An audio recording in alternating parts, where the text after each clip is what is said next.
Hello everyone. मेरा नाम है Mohit. Welcome back to sign up study. आज हम लोग पढ़ेंगे स्केलेटल सिस्टम का जॉइंट्स एंड डिजीज। तो स्टार्ट करते हैं। जॉइंट्स जॉइंट्स तीन टाइप के होते हैं, ठीक है। फाइब्रस जॉइंट्स, कार्टिलेजिनियस जॉइंट और साइनोवियल जॉइंट।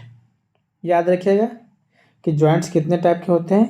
तीन टाइप के जॉइंट्स होते हैं हमारे बॉडी में, ठीक है। फाइब्रस जॉइंट, ठीक है। फाइब्रस जॉइंट क्या होता है? No movement, no mobility, do not allow any movement. कोई भी मूवमेंट फाइब्रस जॉइंट में नहीं होता है, ठीक है। इसका एग्जांपल हमारे ब्रेन में सूचर होता है ना, यहाँ पे जो सूचर दिख रहा है वो। और ये देखिए यहाँ पे इंड टू इंड कनेक्ट आपको दिख रहा है। यहाँ से भी गया, यहाँ से भी गया, यहाँ से भी, सब एक दूसरे से कनेक्ट है, तो वही लिखा हुआ। Cranial bone, flat skull bone, joint end to end with suture forming cranium. Cranium बनता है। ये नॉन मूवेबल बोन होता है, यहाँ मूव नहीं होता। और आप ये हमारे दांत देख रहे हैं, दांत में भी फाइब्रस जॉइंट होते हैं। याद रखिएगा एग्जाम्पल क्रेनियम का, सूचर और दांत में, ठीक है। ये इसको याद रखिएगा, डेंस फाइब्रस कनेक्टिव टिश्यू होता है, ठीक है। इंपॉर्टेंट, इसमें तीन चीज़ आपको याद रखना है। एग्जाम्पल फाइब्रस कनेक्टिव टिश्यू और फाइब्रस जॉइंट मूव नहीं करने देता है। कार्टिलेजिनियस जॉइंट, कार्टिलेजिनियस जॉइंट क्या होता है? हल्का मूव करने देता है, ठीक है। Allow limited movement. ये कहाँ होता है? इंटरवर्टिबल डिस्क और प्यूबिक सिम्फेसिस। और इसमें याद रखिएगा प्यूबिक सिम्फेसिस में वाइट कार्टिलेज होता है, ठीक है।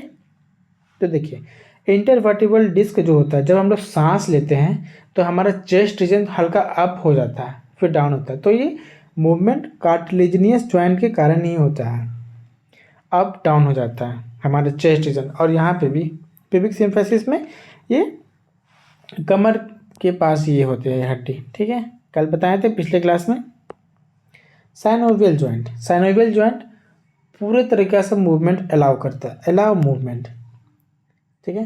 Help in locomotion and other body movement, ठीक है।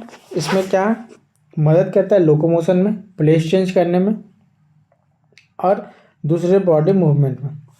पैर का मूवमेंट, हाथ का मूवमेंट, जॉगिंग, रनिंग, सब साइनोवियल जॉइंट्स के ही कारण होता है। और साइनोवियल जॉइंट में क्या प्रॉपर्टीज़ है? तो इसमें फ्लूइड भरा रहता है, ठीक है। देखिए फ्लूइड फील्ड कैविटी में भरा रहता है। Synovial joint are characterized by the presence of fluid field synovial cavity between the articulating surface between two bone, ठीक है। दो बोन के बीच में, इसका एग्जांपल आप समझ सकते हैं नी बोन, ठीक है।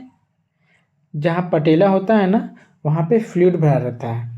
फ्लूइड के कारण ही लुब्रिकेंट जनरेट होता है, उसके कारण हम लोग का पैर मूव होता है। अगर ये फ्लूइड नहीं रहेगा ना, साइनोवियल फ्लूइड, तो पैरों में फ्रिक्शन जनरेट होगा, मतलब रगड़ाएगा एक दूसरे से दोनों हड्डी, उसके कारण दर्द बहुत ज़्यादा होता है हमारे पेन में। ये ओल्ड एज में कमी हो जाता है इसका। अब देखिए साइनोवियल जॉइंट 5 तरीके का होता है। पहला ball and socket joint, hinge joint, gliding joint, saddle joint और आपका पाइवोट जॉइंट। अब इसके बारे में हम लोग पढ़ते हैं। देखिए ball and socket joint, ball and socket joint क्या होता है? इसका एग्जाम्पल ये सब का याद रखिएगा, ठीक है। तो बॉल एंड सॉकेट जॉइंट, इसका एग्जाम्पल में शोल्डर जॉइंट हो गया और आपका हिप जॉइंट हो गया। शोल्डर जॉइंट आप इसको याद कर सकते हैं कैसे होता है। बॉल हम लोग हाथ से ही फेंकते हैं, और बॉल तो पैर से फेंक नहीं सकते हैं ना, तो बॉल जो हम लोग क्रिकेट खेलते हैं तो ये शोल्डर से ही हाथ मूव होता है, तो इसको याद कर सकते हैं इस तरीके से शोल्डर जॉइंट। तो आपका बॉल एंड सॉकेट जॉइंट होता है। अब नेक्स्ट चलते हैं हम लोग हिंज जॉइंट। हिंज जॉइंट में क्या होता है? आपका नी जॉइंट, हमारा घुटना का जॉइंट, एल्बो जॉइंट, हाथ का बीच में जो एल्बो आता है वहाँ पे, कोहनी जिसको बोलते हैं, और इंटरफेलेंजियल जॉइंट, ये हमारे उंगली के बीच में जो हड्डी होते हैं ना, कल बताए थे कि हमारे 14 फ्लेंजेस होते हैं, तो उसके बीच में भी आपका नी जॉइंट होता है। ठीक है। ग्लेडिंग जॉइंट, ग्लेडिंग जॉइंट क्या होता है? Between carpal and between tarsal. इसका एग्जांपल याद रखिएगा। कार्पल जब बताए थे, रिस्ट बोन कार्पल को बोलते हैं, और टार्सल बोन एंकल बोन को बोलते हैं, जो पैर में होता है। ठीक है। आगे बढ़ते हैं। सडल जॉइंट, सडल जॉइंट कहाँ होता है? Between carpal and metacarpal of thumb. Carpal कहाँ होता है आपका? रिस्ट बोन इसको बोलते हैं, जहाँ कलाई होता है ना, कलाई, वहाँ पे कार्पल होता है। वहीं से कनेक्ट, जैसे कार्पल में 8 बोन कल बताए थे पिछले क्लास में, तो कार्पल में का एक बोन हमारे थंब से जो अटैच होता है ना, वहाँ पे होता है। वो कैसा जॉइंट से जुड़ा रहता है? तो आपका सैडल जॉइंट से वो जुड़ा रहता है। इसको याद रखिएगा। आगे बढ़ते हैं। पाइवोट जॉइंट, पाइवोट जॉइंट किसके बीच में होता है? बिटवीन एटलस और एक्सिस में। ठीक है। अब हम लोग पढ़ते हैं डिजीज। अब हम लोग पढ़ते हैं डिजीज, डिसऑर्डर। ठीक है, दोनों सेम टर्म है। डिजीज भी बोल सकता है क्वेश्चन में, और डिसऑर्डर भी बोल सकता है। किसका? मस्कुलर एंड स्केलेटल सिस्टम का हम लोग अब देखते हैं। डिजीज से कोई भी एग्ज़ाम में आपका क्वेश्चन आता है, तो हर चैप्टर का डिजीज़ हम बताएंगे, फिर सबको कंपाइल करके एक वीडियो बना देंगे पूरा डिजीज़ का। मैक्सिमम आधा घंटा का वीडियो वो होगा, उससे आप कोई भी एग्ज़ाम देने से पहले उसको देख लीजिएगा। अब स्केलेटल सिस्टम का डिजीज़ पढ़ते हैं हम लोग। तो सबसे पहला आता है मैस्थेनिया ग्रेविस। मैस्थेनिया ग्रेविस एक तरह का ऑटो इम्यून डिसऑर्डर है। हमारा सेल हम ही लोग का अगेंस्ट हो जाता है, और इसके कारण वो अफेक्ट कहाँ करता है? तो न्यूरोमस्कुलर जंक्शन में। ये याद रखिएगा। मैस्थेनिया ग्रेविस में किसको ज़्यादा इफेक्ट करता है? तो न्यूरोमस्कुलर जंक्शन को अफेक्ट करता है। और इसका कारण क्या होता है? फेटीग हो जाता है, हमारा बॉडी में बहुत ज़्यादा वीकनेस लगने लगता है, और पैरालिसिस का भी हाईली चांस रहता है। ठीक है। अब चलते आगे। मस्कुलर डिस्ट्रॉफी, ये progressive degenerate of skeletal muscle mostly due to genetic disorder. इसमें इम्पॉर्टेंट याद रखना ये है कि ये जेनेटिक डिसऑर्डर है। क्या? मस्कुलर डिस्ट्रॉफी एक जेनेटिक डिसऑर्डर है, और ये लगातार घटते रहता है। प्रोग्रेसिव डीजेनरेट, यहाँ फोटो देखिए, ये नॉर्मल मसल्स आप देख रहे हैं, यहाँ पे फूला हुआ है। देखिए मस्कुलर डिस्ट्रॉफी में घट के, देखिए ये पोर्शन जो आपको दिख रहा है, ये देखिए बस छोटा सा हो गया। ठीक है। ये याद रखिएगा कि ये इसमें क्या होता है? प्रोग्रेसिव डीजेनरेट होता है किसका? स्केलेटल मसल का, और आपका ये एक जेनेटिक डिसऑर्डर है। अब आते हैं टिटैनी। टिटैनी मैक्सिमम सबको एक बार हुआ ही होगा। इसमें क्या होता है? Rapid spasm, wild contraction in muscle due to low calcium in body fluid. हम लोग अचानक से जब दौड़ते हैं तो काफ मसल जो होता है वो पकड़ लेता है, टाइट हो जाता है, वहाँ उस टाइम दर्द करता है, हम लोग पैर को मूव नहीं कर सकते हैं। किसका कारण होता है? तो ये कैल्शियम के कारण होता है। इसको याद रखिएगा। हमारे बॉडी में कैल्शियम के कमी से ये टिटैनी होता है। ठीक है। अर्थराइटिस, अर्थराइटिस क्या होता है?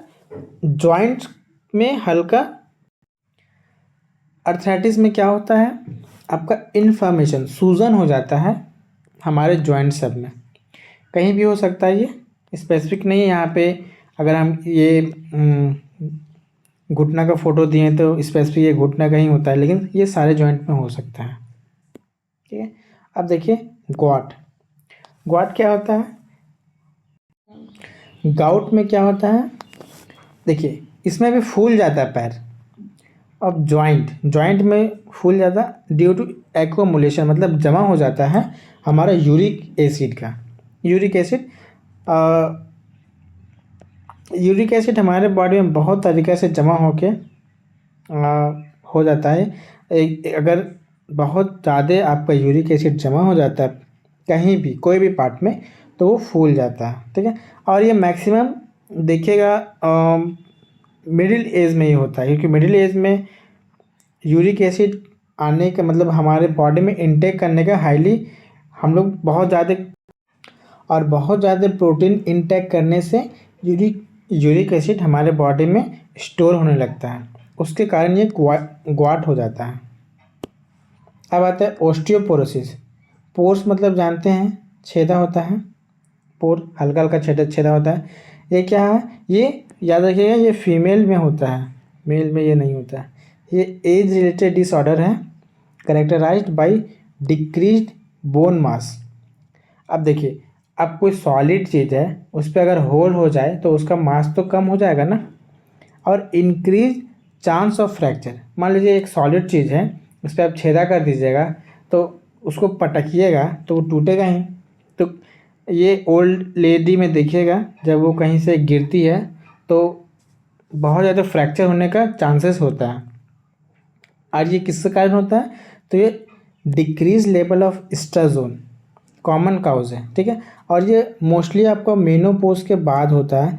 मेनोपोज जब पीरियोडिक साइकिल बंद हो जाता है ना, पीरियड आना फीमेल्स में, उसके बाद मेनोपोज स्टार्ट होता है, उस टाइम आपका एस्ट्रोजन कम हो जाता है, इसी कारण ओस्टियोपोरोसिस होता है, ठीक है। अब देखिए, ये कल हम पिछले क्लास में भूल गए थे लिगामेंट और टेंडन बताना। तो लिगामेंट आपका कनेक्ट करता है बोन टू बोन और टेंडन कनेक्ट करता है मसल टू बोन, ठीक है। ये याद रखिएगा, पूछा जाता है। Thank you. वीडियो कैसा लगा ज़रूर बताइएगा और चैनल को भी सब्सक्राइब कर दीजिएगा। Thank you so much.